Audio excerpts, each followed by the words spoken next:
Welcome to another episode of the Twins Talk It Up podcast. Along with my twin brother, we are excited about our next guest. I have a special friend here joining us today, Debra Cancro. She's the founder of Voicevibes, located near the Baltimore, Maryland area. And we're really excited because our focus here at DSB Leadership Group is around public speaking skills, communication skills, and Debra's AI technology is incredible. It really does a great job of complementing your goals and objectives to become a better communicator, a more powerful speaker, and increase your influence. I want to say, welcome to the program. How are you, Debra? Hey, David. I'm great. Thanks for having me on this fine Saturday morning. Well, we're excited to have you, Debra. Thank you for joining us. A lot is going on, a lot of exciting things in our world, but we are thrilled at the Twins Talking Up podcast to have you. And part of the reason why I'm so excited, Debra, is because you and I've actually had conversations in the past. We'll talk about later in this program how I've tried your technology. But as a public speaking coach, as a public speaking trainer, I can't tell you how having these type of tools, your Voice Vibes platform, how it enhances my ability to help my clients. This is incredible stuff. So I'm just thrilled to have you on the show, Debra. Thank you. This is Danny, by the way. So from time to time throughout the podcast, you'll hear David or myself speaking, and we'll refer to ourselves before we speak, just so that you know the difference between which twin is talking. If you get confused on which twin is speaking, listen to the one that sounds more articulate and sounds amazing. That's going to be Danny. All right. So just want to let everybody know about that part. On a side note, can you tell us a little bit about your journey of leadership and what eventually led you to begin Voice Vibes? Because this is really phenomenal. When I think about my background being in technology and my twin brother and I both being in public speaking, I love the fact that you marry the two together. So please tell us a little bit about your journey and how you began Voice Vibes. Thanks.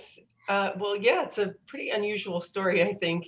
I started out my career as an engineer. I worked at Bell Labs at AT&T in New Jersey for a few years, and I wanted to switch into more the product or marketing side. And in a big company like AT&T, it's hard to do that.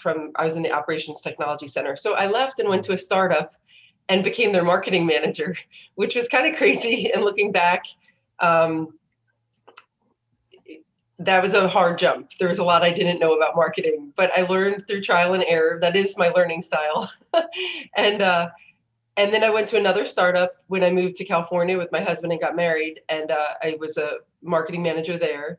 And then we grew and got acquired, and then I eventually became part of a product marketing group at Broadcom, which is the company that acquired that company. So my background captured both the technical side a little bit, and then marketing, and a little bit more on the business side, where I really started to appreciate the importance of speaking skills and some self-awareness of how bad mine were. I remember a time as on the technical side, my manager having me come in a conference room and practice a presentation that I was going to be giving the next day. And I just remember back then thinking, why should I practice? I know what I'm going to talk about. And it didn't even occur to me that having it polished and packaged and thoughtful and concise, I had no idea how important that was. I'm humbled to admit. So looking back on those experiences, and then later in my life, as I more and more realized that those are the most important things of all. You could be the smartest person in the room, and if you don't sound like it, nobody's going to hear your ideas, and so that could be very frustrating to people. So that became a passion of mine, is to empower people who don't even realize how important it is, and then give them objective feedback and a objective tool they can use in private at their own convenience, and really help them work on these skills.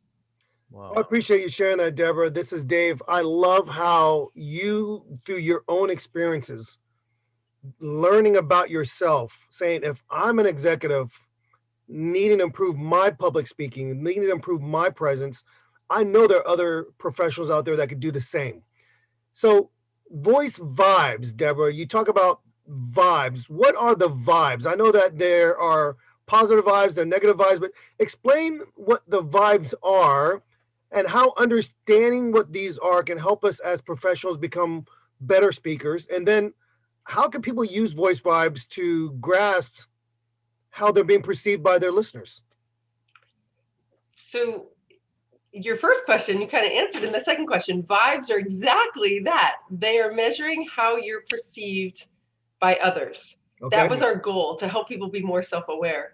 So the way that we developed this technology is we spent years collecting data. We have samples of voices, actor voices, samples from YouTube, samples from our own users, all over the place. We take little samples of people speaking, and we have listeners listen to them and rate them according to these 20 areas that we call vibes.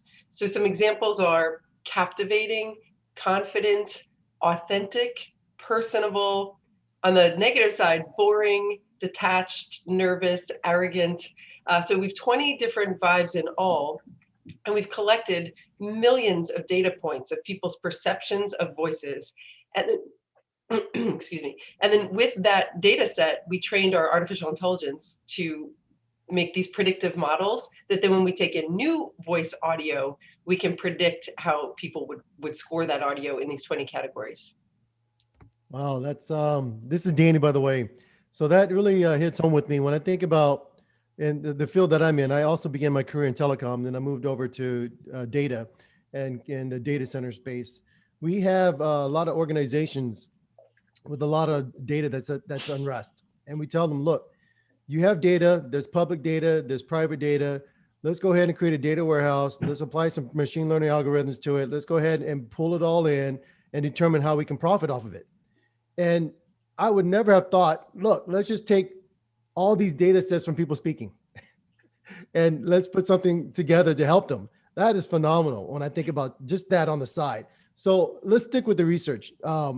So research has revealed that if a presenter sounded confident, and people in our organizations were 13 times more likely to buy from them. And I'm in the field of sales, technical sales. And so I know when I'm on the phone, I'm being pitched to, I'm just going to either, nope, not interested within the first 5 seconds, or, okay, you got me thinking real quick. Let's talk about that. So let's elaborate on that a little bit more on what you found in your research. Talk a little bit more about the data sets that you found interesting. Thanks. So as I mentioned, we collected all that data and surveyed people about how they thought a speaker was coming across. We actually threw in some additional questions in those surveys. One of them was, would you want to buy something from this person? Oh. And we saw that when people don't perceive a speaker as sounding authentic or confident, it's a very low number. Less, I think it was 8% or something. Say, yes, I'd want to buy from this person. And then if they sounded extremely authentic or confident, people, I think, were in the 90s saying, yes, I'd want to buy from this person. So extrapolating that out to a talking point, it was 13x difference. If a speaker sounds not at all confident versus extremely confident, people are 13 times more likely to answer, yes, I would want to buy something from this person. That's amazing. I think no matter how much training, this is Danny, by the way, Dave or I do for corporate sales reps, if they don't understand this part, it just defeats the point. I love that. So let's get a little tricky here. For a boring sales rep versus an arrogant sales rep, who's more effective? Oh yeah, that. Thanks for bringing that up. That was an interesting finding. It was a little bit surprising. The worst vibe of all is not arrogant, which is what most people think. It's actually boring. It is 3 times worse to be boring than it is to be arrogant. So in that same survey I just mentioned, I'd say 18% of people still say they would buy something from a salesperson who sounds arrogant, but only 6% said they would buy something or want to buy from someone that sounded boring. So that was surprising to us that really boring is the absolute worst thing to be. This is Dave. I think it's so amazing when you think about a boring sounding sales rep. That doesn't quite fit. When you think about sales reps, they're excitable. They are high energy kind of guys. But there is something to be said, Deborah, that you can know your material.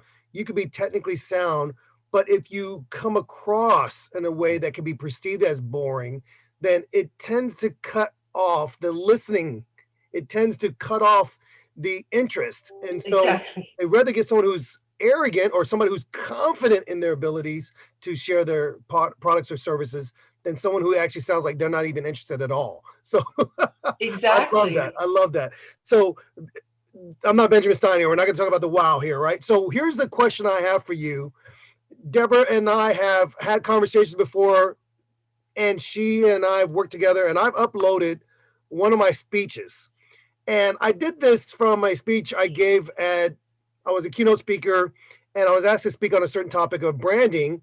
And so I uploaded that speech. And that's one thing I love about this tool is you can upload speeches, you can upload your practice sessions, and it continues to give you feedback, and you can actually assess your growth and development as a speaker. So I want to put myself out there, Deborah. How was my speech from about a year ago at this keynote that I gave pre-COVID? And what were your thoughts on what I could have done differently, what I could have done better as a professional? Give me your feedback from your assessment. Thanks, David. So thanks for sharing. So David shared his results with me within our platform. And as I look at it, you got a great score. So it looks like you uploaded a formal speech that you gave. That's correct. And you got very good scores. I mean, you only had 4 uhs and ums in almost 15 minutes, which is like nothing. I've had 140. So, Oh, wow. Avoid the filler words there. I love it. So that alone shows me that you're a professional. And then your dials are right in the ideal range in pace, in pausing. No upspeak, of course.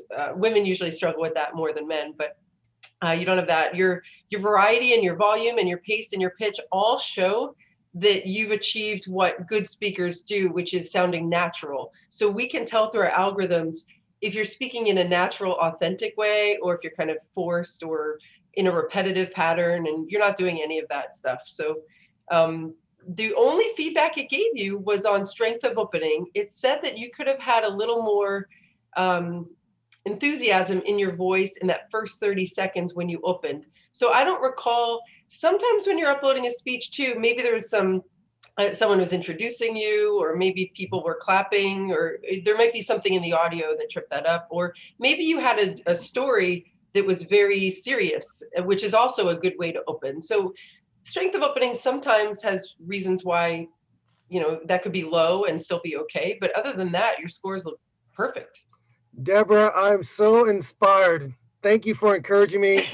I'll tell you this. Dan started off the beginning talking about the twins. If you can't watch this and what you can hear, but clearly Deborah made it obvious, Dan, that the better speaker presenter has to be me. You haven't even uploaded your speech, and she's already complimenting my speaking abilities. So I want to thank her for that. But I also want to say this, Deborah. What I love about your AI platform is it gives you the feedback that you need to become a better speaker. Now, there are competitors out there, Deborah, that will actually tell you, don't listen to yourself speak. Don't record yourself speaking.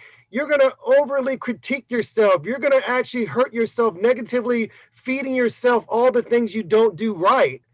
But in reality, if you understand the mindset you need to have, you want to improve, you want to get better. So you're going to look for the positives, and you're going to look for the 1 or 2 areas you could tweak. And that's really even your feedback. You did that for me today.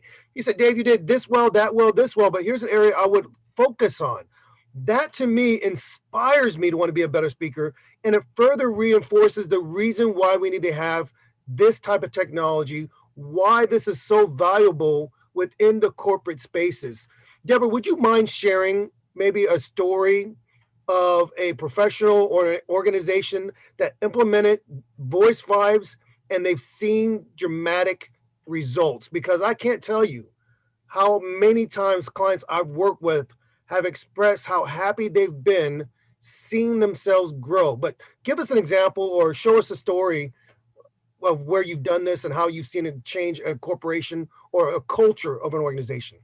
Oh, that's great. Well, some of our clients, I'm not allowed to say their name, unfortunately, but I'll tell you a couple stories. One I'll tell from my personal, just because I can talk freely about myself. I would be doing investor pitches a lot and in these pitch competitions, and I would practice in Voicevibes And there was one particular slide or topic when I talked about my team where I saw I was always getting boring. So I was able to go change up that section of my when I talk about my team to make it more of a story, more of a summary, more concise, because I was getting into this thing where I was just listing credentials. So of course I sounded boring. So that helped me go and change up the content. And I did end up winning. I won some pretty serious competitions in the pitching area. And like I said, I am not a professional speaker. So that was a great validation to me. We've got a lot of stories, a lot of different use cases from business pitches. Students, even in MBA programs, got 10% higher scores in the sections where they used Voicevibes, where they didn't. In learning and development, leadership training at some bigger companies, we see that even in their data, they improve about 10%, but even in their self-assessments of their improvement, they assess that they've improved well over 10% in using Voicevibes. We're in nursing programs where they're helping nurses and patient interfacing people to practice speaking in a compassionate and personable tone. So there's a lot of examples. And another one with leadership programs, they practice for interviewing skills, even interviewing for their next level of job to get to the next level. And they prepare leaders to practice in Voicevibes to do their brand, what's that called? Their brand statement, their personal brand statement, and other statements where they're positioning themselves even internal to the company to sell what they've done and talk about it in a confident way. That is amazing. This is Danny, by the way. Dave, I don't need a tool to tell me how awesome I am compared to you, but I'm just joking.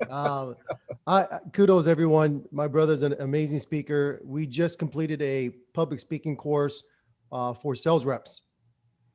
Excellent job, Dave. Very, very impressed with that. And I would tell everyone, if you're thinking about improving your sales team, and this is one of the things that I do as a sales fractional head of sales for small companies and startups, as I sit down with the individuals and I help them understand how to craft and how to tell their story. It's not about just saying the sales pitch. Just so many leaders that do these things called sales scripts.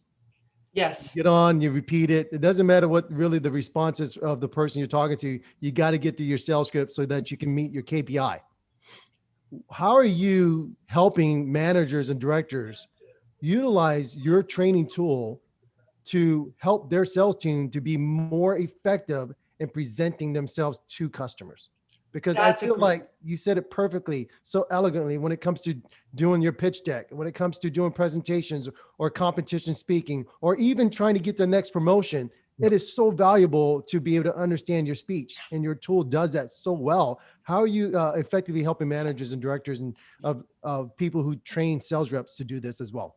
Thank you for asking that, because we're getting more and more into this space, and we just got acquired by Big Tin Can, which is a sales enablement company. So we're going to be doing even more of this in the future. But there's a few different use cases within the sales organization that are really valuable. One of them is onboarding. So as you mentioned, there's so much to learn about how to leave voicemails, how to handle objections, how to talk about the company, do the elevator pitch.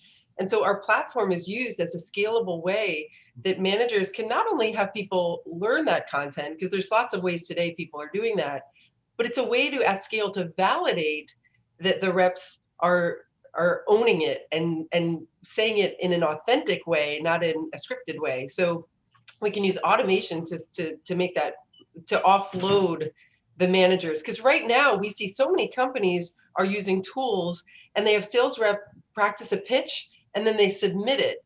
And then nobody's taking the time to go in and review it. So we enable that as well. You can use our scorecards and our comments, and you can coach individuals here and there. But I think of it as spot checking. But overall, giving at scale people feedback so hard. So we're providing them automated coaching, and we let that manager have this view to see how people are doing, how much they've practiced, how their scores look, and then maybe decide who needs them to go in and do some spot checking or some coaching. Yeah, I love that, Deborah. I think it makes so much sense to be able to bring in a different element to training and coaching, especially in your one-on-ones. I've seen the same type of platform, the same format. They've got their sheet out. This week you hit these KPIs. This week you didn't do that. This week you didn't make these many calls. And it becomes very boring, mundane. people get to the point where they're like, wait a second, you told me that last week. And maybe I get a pat on the back if I actually hit my calls this week, or if I close another deal. No, we want to be able to help them understand it's not about the week that's here. We're looking at your professional growth long term. And I love the way you can integrate your technology at every level of their career, especially when you think about growing to, let's say, another position, being groomed for a different situation. So let me bring it back a little bit, Debra, because you and I have had this talk, and I've actually positioned Voice Vibes in some of my presentations. As a matter of fact, I gave a presentation to a group of CIOs and CTOs and positioned Voice Vibes for them professionally to be able to work on their speaking skills.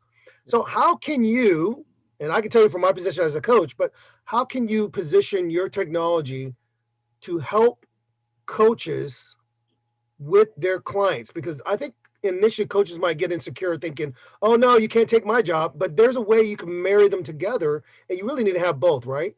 Absolutely. Yes. So when I sell our product, I'm always explaining first and foremost, this is a supplement and a reinforcement tool to the training that you already have. So we don't consider ourselves a training company. We're a platform to better equip people to adopt and put into practice what the thought leaders are defining as best practices. So it's a perfect supplement to help scale all the smarts that you're bringing to the table. So you're helping them craft messages, you're helping them learn what to do better, but then they need to go practice that over and over, or have some kind of accountability, and you don't have enough hours in the day to do all of that. So this is meant to really scale and reinforce and help them to own what they've learned through an awesome trainer like yourself. Well, thank you, Debra. I appreciate it. This is David, and it really does so much to be able to add value. And it makes you look as a leader of an organization, as a coach for the people you're training. It positions you in a different way when you're able to add a tool like this. I'm not just in the gym telling you to work out this way. I actually want you to eat differently too. And so if you could add on these different exercises, these different strategies, really develop the right habits, you're going to see an incredible transformation, Debra. And I appreciate you making that point. Can I ask you this? When it comes to openings and closing, I'm going to pick on myself a little bit here. What have you found from your research, you working with other organizations, how important it is to open in the right way, and not just open, but close in the right way? Yeah, that's what, when I did the research starting this out, I interviewed a lot of coaches, we read a lot of papers, and we found that to be perhaps the most important, or one of the most important aspects of the whole product. And that's why we have a dial called Strength of Opening specifically. So your opening is essential. People are making a judgment about you in the first 8 seconds typically, but we give it 30. And I've heard different studies where that number is different, but 8 seconds, 11 seconds, 30 seconds, somewhere in there, they're making this judgment about you, and that influences the way they perceive you. And we know data shows, I can tell you some stories if we have time, but just how that subconscious judgment about you off the bat influences everything they hear going forward. So if you can capture them and relate to them and make them connect with you up front, everything else you say will be better received. And then on the ending, to your point, that's the other part where, to get your point across, I've always been told to think first about how you're going to end, what you're going to ask of your audience, or what that thing is, and focus on that ending, then back up and make everything lead towards that. So when you conclude, you're building your case for that point. So both focusing on your content, especially, and what you want to achieve at the end, and then focusing on how you come across in the beginning are very important. That's powerful. This is Danny, by the way. Debra, thank you for that example. Let's elaborate a little bit more on that, because I think you're alluded to the fact that these individuals need to think about their story and need to have a good storytelling process. Before they speak, they should think about their ending. They should think about what they want to, how they want to come across, and what the outcome of what they would like to have happen. I can tell you a lot of salespeople don't think that way at all. They're just like, look, I got to get through my sales process. I have to get through my sales stages. I need to upload my CRM. Okay, I got call. The person said yes. We scheduled an appointment. Okay, I scheduled another call the next day. They're not really thinking about, am I authentic when I speak? Do I want the end user not to just say yes, I want to have a follow-up call, but can we talk about it right now? Why should we wait till next week? Let's talk about it right now. So there's a lot of things that are missing because we're so used to following a program or step by step. When we think about the storytelling aspect and you're speaking to the sales leadership team, for example, to help their sales reps, how are you helping them to think more into their questions and more into their way that they talk to the sales reps rather than just looking at a spreadsheet that Dave said earlier, being boring by going through the checklist of the KPIs and the performances? How are you helping them to think outside the box? Because I'll tell you that 99 out of 100 sales leaders I've spoken to, all they care about is the numbers. They're not really thinking about, okay, yes, the numbers are important, but the way I ask about the numbers or the way I ask the sales rep, okay, do you believe that if you could have done this or that more, it could have made the outcome of the call differently? Because they're so used to asking the question, checking the box, but they're not asking the question in a way of what should the outcome be? Or how should I ask in a way where the sales rep is open to talk about the weaknesses or the strengths? They're not asking these open-ended questions about these KPIs. They're just trying to get through the checklist. So I know it's a long about way question that the way I'm asking it, but what I'm really trying to do is how can I be more sensitive when I'm coaching these sales leaders on how they should address talking to their sales reps without calling them out on it? That's interesting. So I think to your question, helping these managers have these critical conversations to motivate their teams, that's a whole other use case where, you know, the manager could be practicing a conversation. And I have seen examples of users in our system, and the best practices that I've seen is when, to your point, it's a little more open-ended. It's asking them how they feel, and it's listening. It's offering, you know, it's getting the rep to articulate what they want, and then coming in and being able to see how they can help. So the manager's helping them to achieve a goal that they will already genuinely want to be successful. So that's the angle that I've seen. I'm not usually the one training them. I just see what our customers are doing, what's working for them. And then the other usage in our platform is that I've seen some managers make assignments for their reps where instead of enforcing like practice this or practice this or practice this, which can be helpful too, they might say, here's an assignment where you can upload a call that you want coaching on. So it's not like Big Brother where our platform doesn't listen in on every call and find what you did wrong on every call and make reps feel like someone's breathing down their neck. But it's more, they can say, hey, here's a call where I would love some coaching. They can upload the call into our system. They can get some automated feedback, but then they flag their coach. The coach has it right there in front of them. It separates the speakers. It shows which one was the rep. It shows how much they talked. It shows where they said certain words. And then they can go in and highlight areas, write comments, use customized scorecards. So they're also using this as a coaching platform where the rep is initiating and willing to get the help, rather than some other platforms that are out there that really feel, you know, make people feel nervous. Yeah, that's a great response, Deborah, because as a head of sales for a software company, before I started my own fractional head of sales business, we would listen in to the sales rep speaking and we would record the calls. It's almost as if every time they spoke to a customer, they knew they were going to get recorded. But one of the great things I like to, as well as I'd like to listen in on my sales managers and the sales directors on their coaching of the sales reps. So it's always important to listen on the call, but I love the fact that we can take a call, we can upload it, it can analyze it. And for me, that would be so much more aware for the sales rep to be able to understand that, because almost every single sales manager and sales director I've coached, they're not doing that. They're just saying, hey, you know, why aren't you closing more sales? Well, this call, they look at the call length. Your call length was 5 minutes instead of 10 minutes. Your call length was only this instead of that. You did this many calls per minute. And so they're not really focusing on the quality of the call or the authenticity of the person's voice. They're not doing any of that. It's just more of how long was the call? It was too short because you didn't ask the right questions. So there's a lot of assumptions that are being made. And I believe that to have the ability to have the sales rep load up his or her call and be able to analyze it on their own downtime is very rewarding in the aspect that they know they can improve themselves, so that the next time they have a performance review with their sales manager, they can come across more confident. So I think it could be a win-win situation, not just for the sales organization to purchase your tool, but also for the sales rep who wants to better themselves to close more deals. Because at the end of the day, I don't have to motivate salespeople when they have one goal, and that goal is to make money. If I give them the tools and the tools are free because it's provided by the company, we purchased the tools, they're going to go out and do it. Every sales rep I've coached they're self-motivated when they feel like someone believes in them. And I believe marrying your technology with the current tool set that is in sales reps hands today could only be a win-win situation.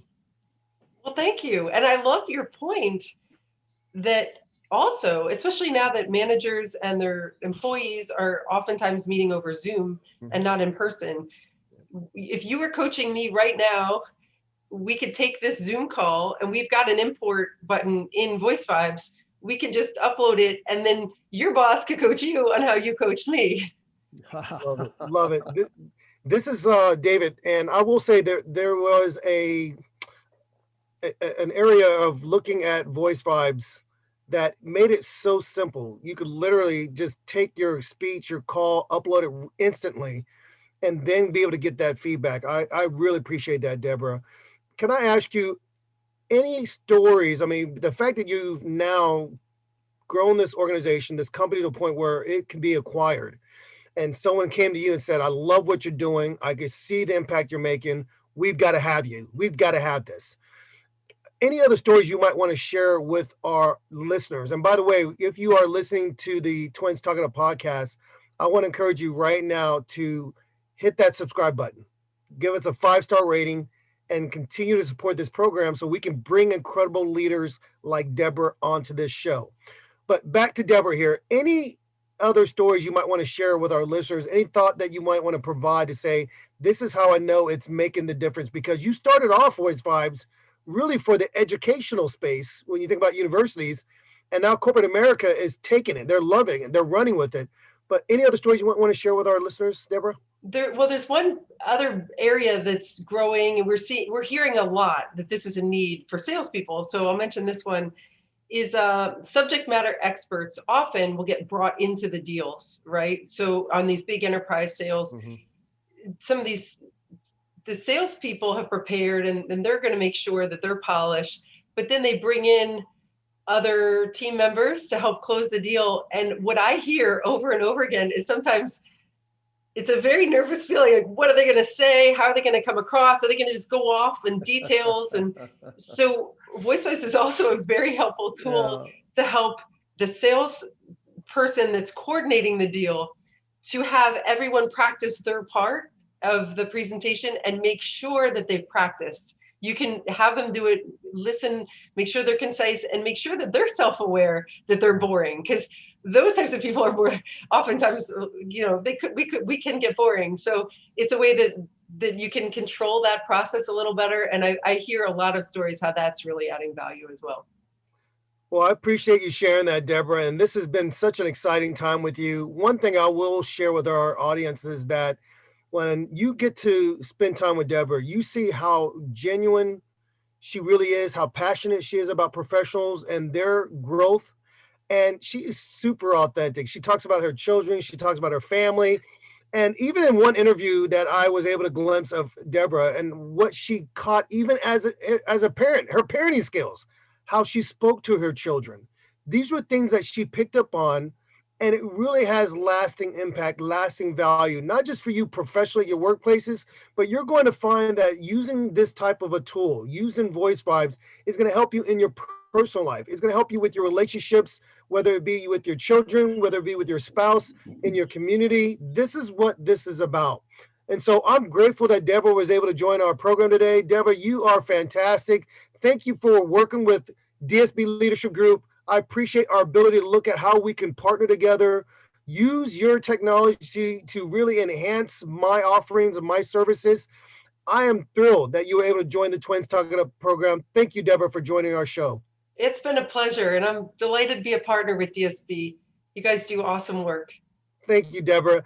And we look forward to seeing you guys on the next program. If you have any questions, let us know. Right now, it is January. We are looking into adding on new services coming up, but we want to throw out a little ad here. If you want to be a sponsor for the DSP leadership group, do that. Reach out to us. But more importantly, we want to look for sponsors for this program. Thank you again, Deborah, for joining us. You are awesome. We look forward to working together more in the future. Check us out on the next Twins Talking Up podcast. We'll talk to you soon, everybody.